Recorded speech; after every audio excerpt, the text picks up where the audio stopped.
Hello everyone, it's Leo, and it's time to talk about episode 22 from You and Idol PreCure.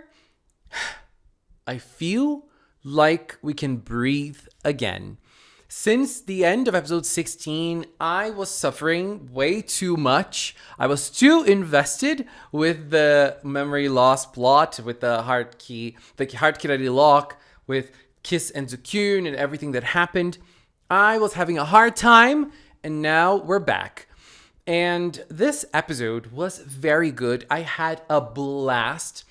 And the comedy in You and Idol PreCure is usually very, very chaotic. But this time, I felt like the comedy was a little bit more contained.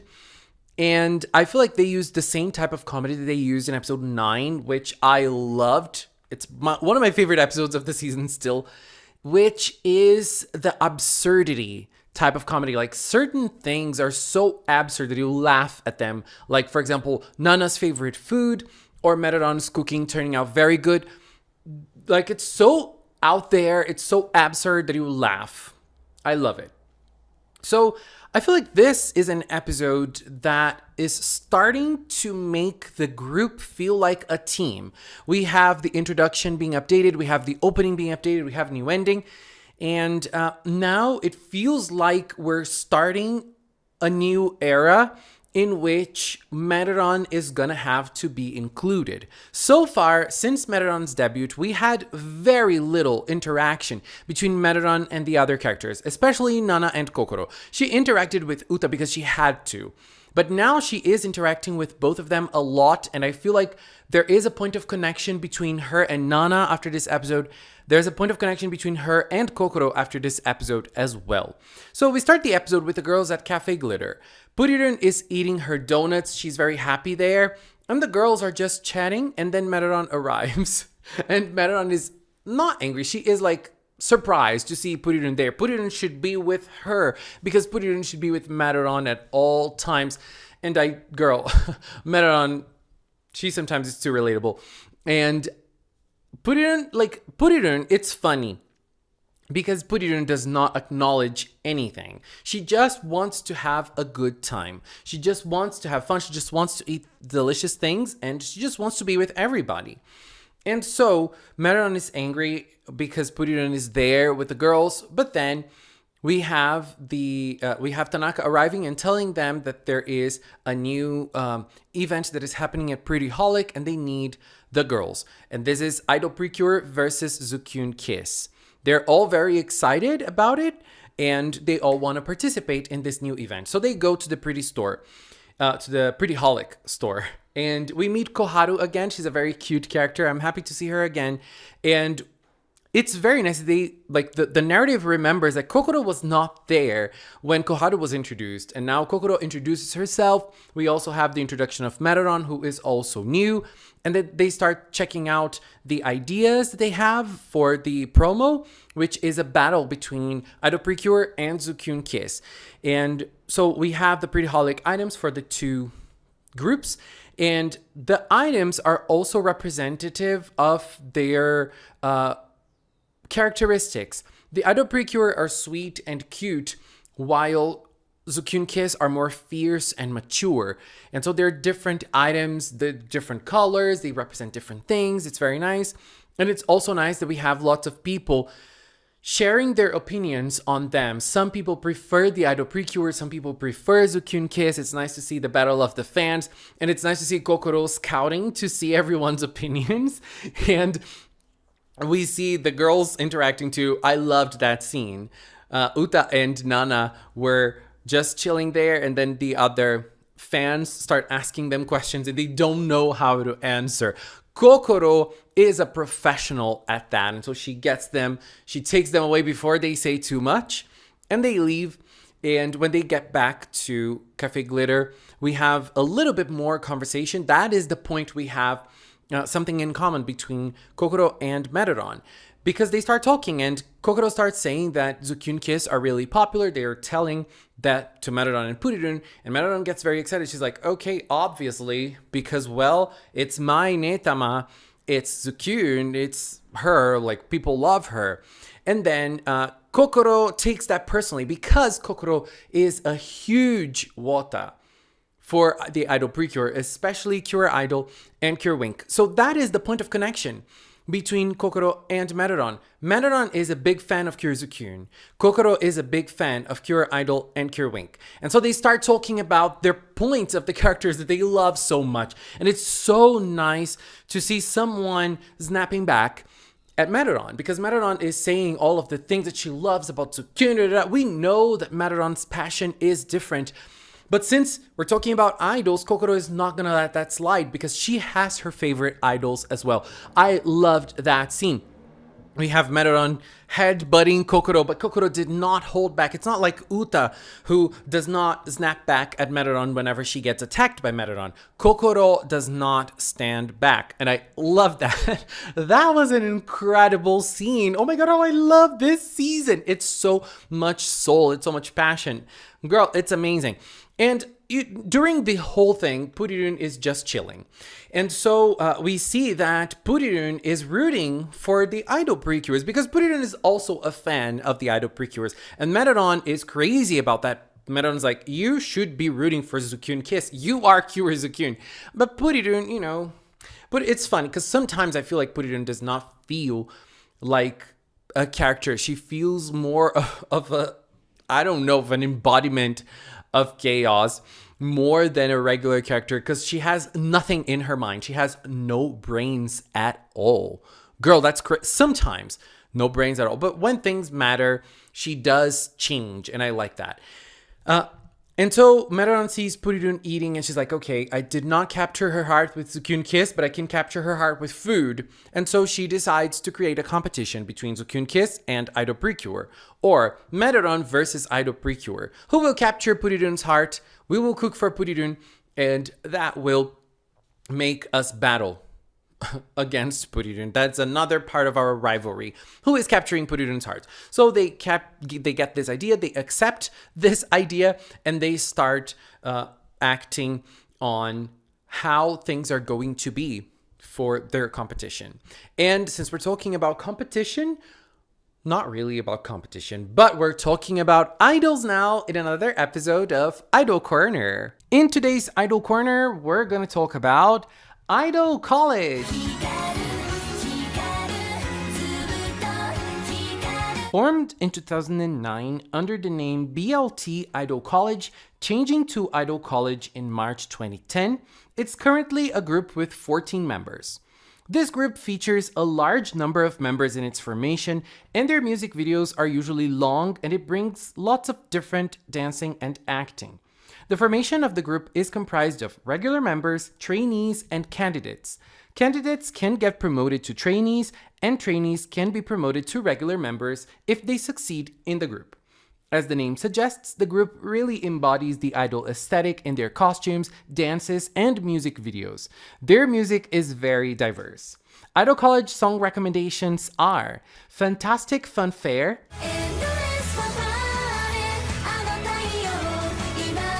Rainbow Gate,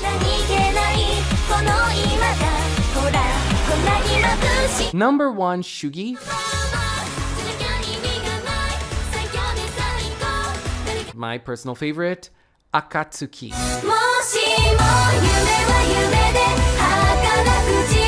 So we start the competition here, and I love it. So on one side, Uta, Nana, and Kokoro are all sharing their favorite foods because they don't know what they're going to do for Purirun. So they decide to all do their favorite foods. I love this because each of them has a favorite food, and that represents something to them. Uta's favorite food is a Napolitan spaghetti, which is something that they serve at Cafe Glitter. She puts an omelette on top, and she draws Purirun and Meteron on top. Girl, that drawing, amazing. Kokoro, she loves onigiri because that is something she does with her grandmother. There is a little bit of a story behind that, so that's why she loves it so much. There's soul, there is meaning towards her food. And Nana's favorite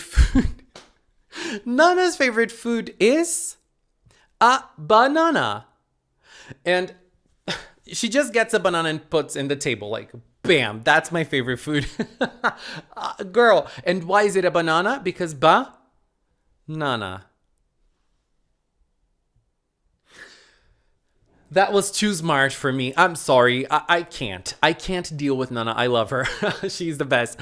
And so they all gather their favorite plates, but they also put the octopus sausage, which is something Purirun already loves so much. On the other side, we have Meteran cooking, and it's very funny. Meteran is just adding and adding and adding everything. And so the graduation on Tanaka is first like not really being able to handle the smell, and then he appears wearing a mask, and then he appears wearing that big mask that people wear in hazardous situations. That was amazing. Oh my god, I love it. And so we have this gradation when it comes to Meteran's situation as well. It's like, oh my god, this is going to be a big disaster. And then we get to the action, which is funny because we do not see the villains this episode. I feel like this episode did not plan to have something big happening to the villains. So we just have Zakuri attacking someone random, getting someone and capturing and creating a Kurayaminda, actually. And so we have the battle starting. This time we have Purirun feeling the shudder. They go, and we have Zukyun Kiss starting and leading the fight first. And I feel like the point of this fighting scene is to show that right now Zukyun Kiss are on the same level as the idol PreCures. This is a problem in most PreCure seasons. Whenever we have a new cure joining, she has to be very strong than the others, and then the power level gets kind of balanced. I remember some cases when it wasn't really like that, like for example Cure Earth. If I remember correctly, Cure Passion wasn't either, like she was always stronger than the others. But at the end of the day, I feel like this fighting scene was supposed to show that the idol PreCures, they have this union between them that makes them strong in battles as well. So we have this egg, Kurayaminda, and they were having a hard time battling because the attacks, they bounce and they could not really hit it very hard. But then the idol PreCures arrive, and they all create a scenario in which they're able to defeat the Kurayaminda because there was a hole in the ground.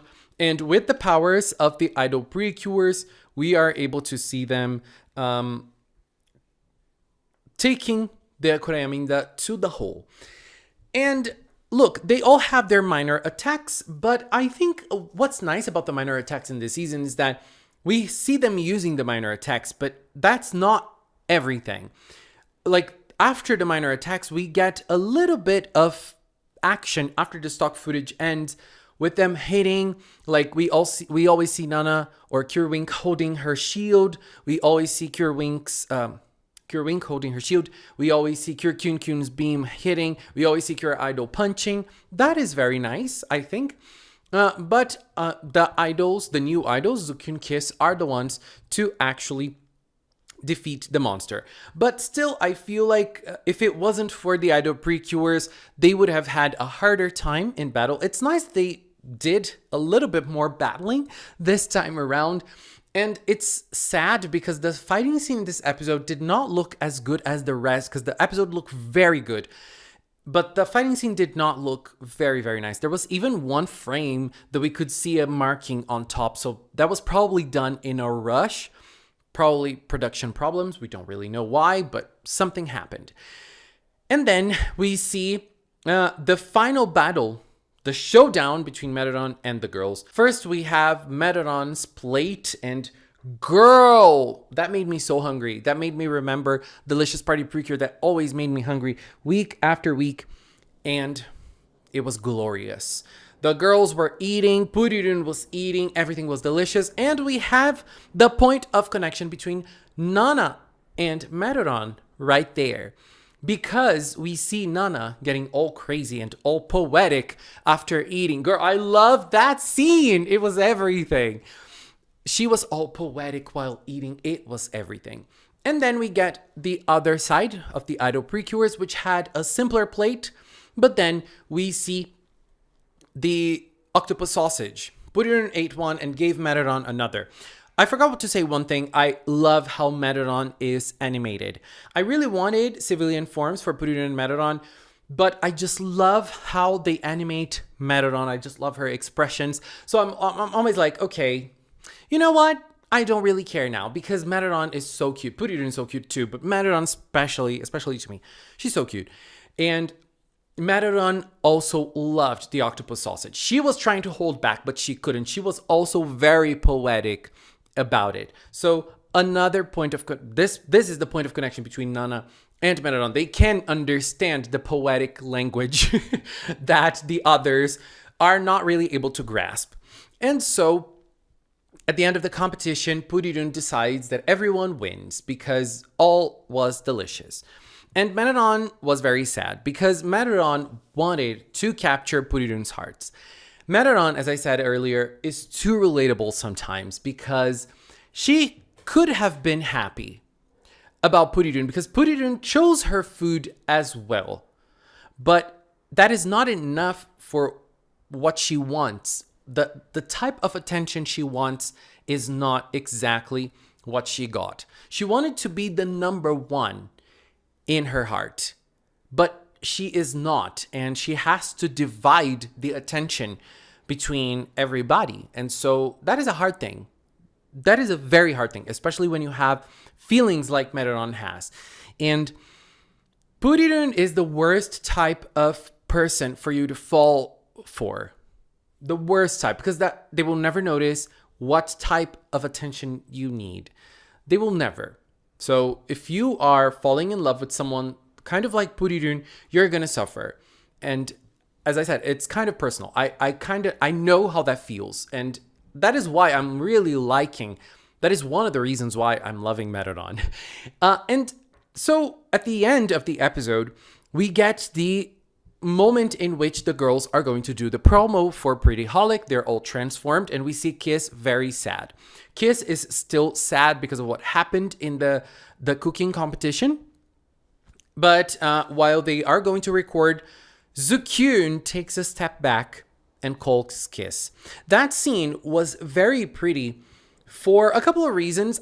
One of them is that the drastic change between Zukyun and Puririn is too big, and the way Zukyun called Kiss, it was amazing, and got her hand, and Kiss was amazed. And the other thing is that not Puririn, Zukyun told her, like, it's our turn to do our job, like making them a duo. Like, it's just like if she said, I can't do this without you. We need to do it together. So, something that will create this connection between both of them. Very, very nice. Oh my God, I loved that scene. And we end the episode with another bonding scene, I feel like. Because, again, it's clear that the narrative is trying to blend Meteoron into the group. And it's not going to be fast. I feel like it's only going to end when they get the power up. But we need that. So they're building it. They're starting to build it. And one of the things that they're doing is trying to make the girls connect to her. So we have a dialogue between Uta and Puririn. Uta asks them, why do you turn older whenever you become cures? And Puririn's like, I have no idea. I have no idea. And then Nana tells them that they are amazing, that Zukyun Kiss were amazing. And they were really good together. And Meteoron does not know how to take a compliment, and she obviously diverses the comment too. Like Nana says that both of them were amazing, but she will diverge the comment by saying, well, Zukyun is really amazing, so obviously she will be always amazing. And Nana's like, girl, I'm talking about both of you. Zukyun Kiss adds a lot of charm to the duo as well. And Meteoron blushes to Nana's comment. Girl, what a scene. And then she's like, of course. And then Kokoro's like, girl, you should learn how to take a compliment. And Meteoron gets all angry, like, shut up. That's everything. I love it. I love how they're building everything. We have a very strong bond between Uta and Puriru, and I feel like they're trying to build this bond between Meruran and Nana and Kokoro. I love it. I love it. I am curious to see where this is going to go. Very curious. And then the episode ends with Kaito appearing and checking out the Pretty Holic stand with the 5 cures. And that marks the return of Kaito to the series because Kaito has been absent for a while. And I'm curious to see him next episode. I'm curious to see if he knows the identity of the cures. He will notice that there is something in Cure Idol's handshake because there's going to be another handshake event next week. So he will handshake your idol and he will notice something about that. Is he going to put 1 + 1? I don't know. I'm curious to see where this will lead us and where Kaito's character will lead us as well because he's been in lots of merch lately and so his return might be relevant. But I just have to say Meruran is the star. Everyone is the star. I feel like this episode was so good to everybody, but Meruran is truly the star to me. Even though I love Uta too, I don't know who I love more. I really don't know. Anyways, babies, this was my opinion on episode 22 from You and Idol PreCure. Please leave yours in the comment box below. Let's keep talking. Anyways, this is it for now. Want to take this little time to thank the members of the Magical Cinnamon channel. If you're a member here on YouTube, on Patreon, on Throne, thank you very much. And if you watched up until now, thank you so much as well. Thank you so much for watching. Until next time, bye-bye.